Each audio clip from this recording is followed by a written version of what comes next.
Olá, bem-vindos a mais uma conversa com o especialista. Estamos hoje aqui com a doutora Alessandra Caputo. A Alessandra é ginecologista obstétrica com residência, mestrado, doutorado pela UERJ, atualmente professora lá na UERJ e obstetra também na Universidade Federal do Rio de Janeiro, na UFRJ. Então, Alessandra, primeiramente, bem-vinda, obrigado pela sua disponibilidade e a ideia é discutir com você a respeito do ganho de peso na gestação.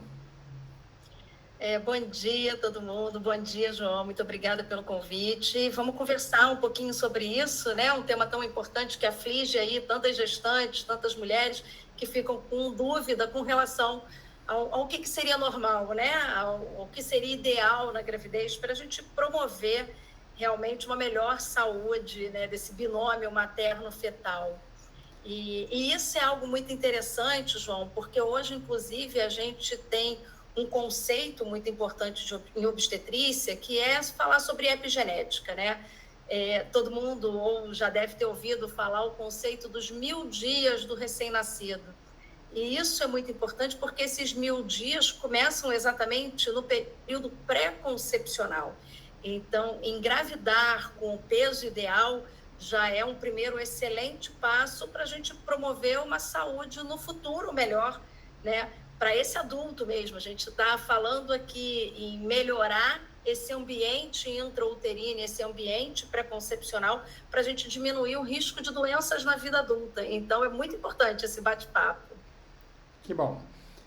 Bom, e quando a gente fala em saúde materno-fetal, obviamente que é esperado que se tenha um ganho de peso durante a gestação, né? Mas quando uma mulher que não é gestante, é fácil dela saber se está ganhando peso ou perdendo peso adequado, né? Agora, numa gestante, muitas vezes está ganhando peso, mas isso é suficiente, isso é muito, isso é pouco, né? Qual que é o ganho de peso que se espera ter durante uma gestação?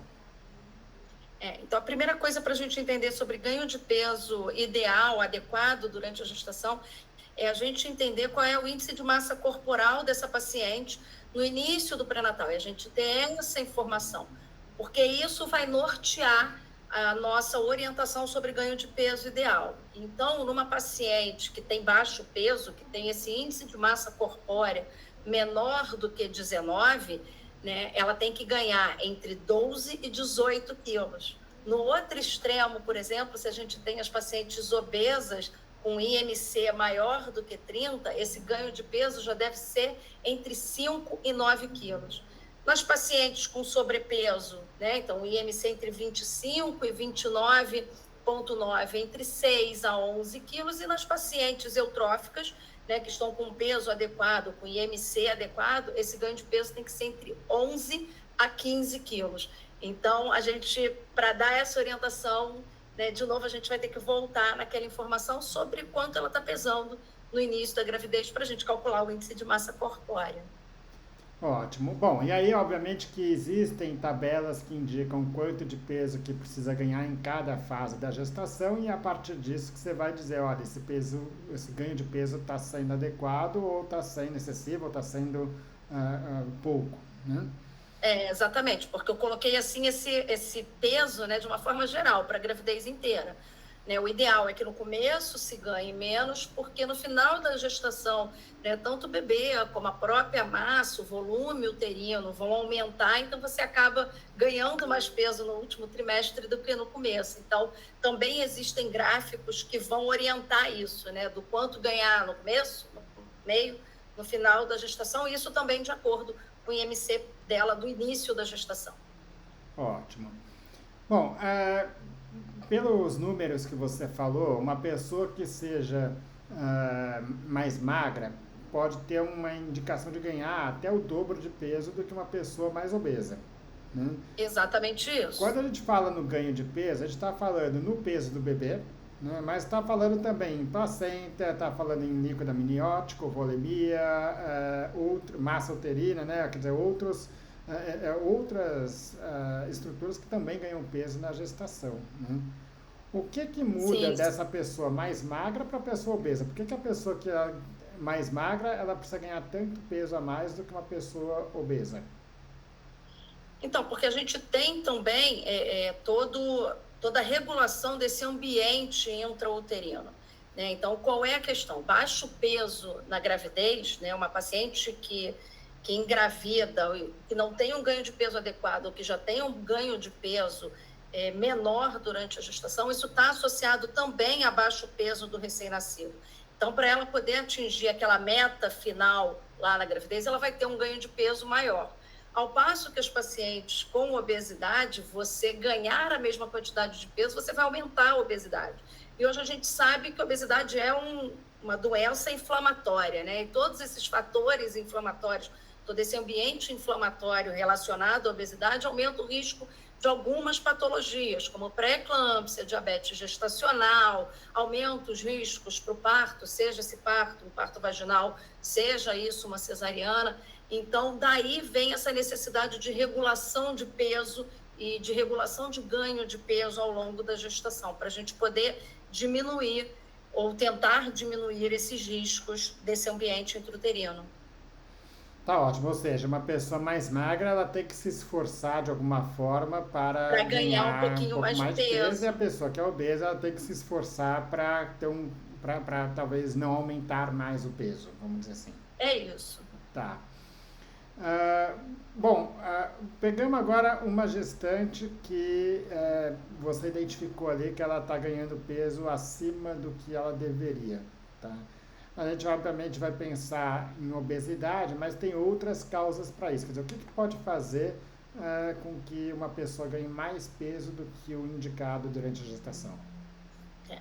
A grande verdade é que assim, a principal causa de ganho excessivo de peso na gestação é a dieta inadequada, né? Aquela crença que a gente tem, que a gente vê muitas vezes a família, né, a sociedade dizendo da paciente que precisa comer por dois. Claro que há uma modificação ali, né, no centro da fome, mas ninguém precisa comer por dois. Então, a maioria das vezes, absoluto, o ganho de peso excessivo na gestação é em função de uma dieta inadequada, de um aumento nessa ingesta calórica, de escolhas não mais tão adequadas durante a gravidez. Mas a gente tem, sim, algumas outras causas, né, para um aumento de peso excessivo na gestação. Então, você tem uma paciente com diabetes gestacional, por exemplo, que não esteja controlado. Esse feto vai ter uma tendência, né, a ter um peso maior, então o ganho de peso aumenta. Ou patologias que cursem com aumento do volume de líquido amniótico, né, como você bem disse, né, o aumento de peso da gestação não é só pelo recém-nascido, né? A gente tem também o aumento do útero, que pesa, o aumento das mamas, que pesa. A gente tem uma volemia, ou seja, um aumento do nosso volume circulante muito maior, isso também pesa.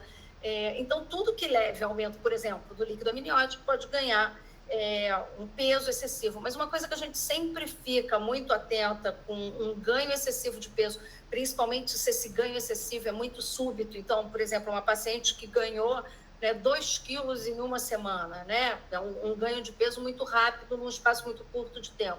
É pensar se ela não tem um edema generalizado. Claro que edema, né, não entra mais nos critérios diagnósticos de pré-eclâmpsia já há algum tempo, mas sempre chama a nossa atenção se de repente, né, esse ganho de peso excessivo não é em função de um acúmulo de líquido e se de repente a gente não tem aí um quadro de pré-eclâmpsia que esteja se abrindo. Então, isso é uma coisa que a gente precisa também prestar atenção. Ótimo. Acho que assim, eu acho que o ponto mais importante aqui é entender que existem algumas causas gestacionais para esse ganho de peso que precisam ser investigados pelo obstetra. Agora, uma vez que se tenha sido feita essa avaliação, descartado tudo isso, a principal causa, de fato, é o ganho de massa gorda, né? Isso. Tá. E aí vamos pegar então essa gestante que está ganhando massa gorda além do que deveria, né? A gente sabe que a obesidade é um problema de saúde pública, é um problema, isso independente da gestação, independente se é homem, se é mulher, gestante ou não, né? Mas especificamente em relação à gestação, por que tanta preocupação com esse ganho de massa gorda? Que tipo de problemas que isso pode levar? Eu acho que aqui vale a pena a gente dividir em dois tipos de problema, porque isso é bem importante. Primeiro, diz respeito a problemas na própria gestação, né? A obesidade, o aumento do ganho de peso na gestação, ele está relacionado ao maior risco de pré-eclâmpsia, de diabetes gestacional, de complicações no trabalho de parto ou mesmo no parto, aumenta as taxas de cesariana, aumenta o risco de infecções pós-operatórias, aumenta o risco da macrosomia, que é o ganho de peso excessivo do recém-nascido. Então, isso a gente está falando, né, das principais complicações na própria gestação, mais imediatas, digamos assim. Mas, além disso, a gente tem complicações, sim, a longo prazo, né? Voltando naquele conceito dos 1000 dias do recém-nascido, né? Isso está relacionado a crianças, né, que se desenvolvem neste ambiente com aumento de massa gorda, a ter um maior risco na vida adulta de doença arterial coronariana, de DPOC, de asma, de obesidade mesmo. Então, a gente está aumentando o risco cardiovascular lá na vida adulta, programando isso inadequadamente dentro desse conceito de epigenética, programando isso inadequadamente dentro do ambiente intrauterino. E esses riscos na vida adulta, os mesmos que eu falei, os aumentos de risco de doença arterial coronariana, do risco cardiovascular, também vale, né, para os pacientes que têm, né, uma questão de desnutrição, né, não aí de ganho de peso insuficiente, mas pacientes, né, que estão abaixo do peso esperado, né, que a gente calcula ali pelo IMC. Então, por isso que é importante a gente prestar atenção nessa regulação intrauterina, digamos assim. Ótimo, quer dizer, muitas dessas complicações que você falou está ligado à obesidade, mas mais do que isso está ligado ao ganho de peso, vamos dizer. É mais importante essa variação de peso durante a gestação do que o peso específico total da mulher nesse momento. Mais ou menos. A obesidade por si só já tem um impacto negativo. Então, o ideal no mundo perfeito seria que ela engravidasse eutrófica, mas a gente consegue diminuir os riscos controlando esse ganho de peso na gestação, sim. Ótimo. E aí a gente tem o lado oposto, né? Quer dizer, a gestação, ela leva a sintomas que são muito variáveis de mulher para mulher, né? Então, algumas mulheres podem ter um aumento do apetite, ou pode ter, talvez mais do que aumento do apetite, escolhas inadequadas de alimentos, mas tem outras que já têm um bom padrão alimentar antes da gestação e que aí chega na gestação. Muitas vezes náusea, vômitos, outros sintomas que faz com que elas acabem tendo uma ingesta calórica insuficiente, né? Isso talvez seria mais comum numa pessoa com baixo IMC comparado com uma pessoa mais obesa ou independe? Não, isso independe, na verdade, porque a questão, né, das náuseas e dos vômitos no começo da gestação independe, mas a gente vê, né, uma associação, isso até fora da gestação, de pessoas que têm um baixo IMC e muitas vezes como causa disso, né, a gente tem os distúrbios alimentares, né, bulimia, anorexia, e que vão estar associados a mulheres, né, com IMC mais baixo. Então, acho que muitas vezes a gravidez acaba piorando, né, todo esse quadro em função da preocupação com o ganho de peso, né, gerando aí uma piora desses distúrbios alimentares. E isso é importante porque mais do que a diminuição do ganho calórico, normalmente com essa diminuição do ganho calórico, né, seja porque não está ingerindo adequadamente, seja porque essa ingestão, ela tem alguma síndrome desabsortiva, né, e você não consegue absorver adequadamente esses nutrientes, seja porque você está com esse quadro de náuseas e vômitos, você tem uma ingesta vitamínica menor, né, seja proteica, seja vitamínica menor. E esses distúrbios nutricionais mais graves, eles também vão estar associados tanto a essas doenças no longo prazo, como tem alguns trabalhos que mostram alterações de sistema nervoso central, com redução, né, da questão cognitiva, do desenvolvimento cognitivo, né, dessas crianças em função dessas deficiências nutricionais graves. Então, a gente também tem que ficar atento não só à obesidade, mas também ao outro extremo, seja, né, por uma dieta, inadequada, seja em função de outras alterações próprias da gestação ou não. Tá ótimo. Bom, dentro disso, a gente pode dizer então que na gestação é fundamental esse controle de peso. Quer dizer, não adianta também uma pessoa que engravidou muito obesa querer perder, não é a hora ali de querer. Não é a hora de perder peso. Perder peso, quer dizer, simplesmente tem que estar ganhando peso dentro daquilo que é indicado para a faixa de peso dela pré-gestação, né? Então, sim, exatamente. tá. Como também não adianta essa mulher achar que ela não vai ganhar peso, porque vai ganhar, ela precisa de um ganho mínimo de peso também para uma gestação saudável. Ótimo. Então, quer dizer, tanto o excesso de ganho de peso como a falta de peso é inadequado, a gente já está vendo aqui, você já falou bem dos problemas em cada situação, em cada extremo, né? E existe aí uma curva para dizer em cada momento da gestação se isso está sendo adequado ou não. Eu acho que deu para entender nesse vídeo aqui a importância desse controle que é feito a cada consulta, a cada momento no pré-natal aí, né? Sim, exatamente isso. Ótimo. Alessandra, quero te agradecer mais uma vez, obrigado pela sua disponibilidade e contar com você aqui em outras discussões. Um prazer sempre, João, muito obrigada. Obrigado a você.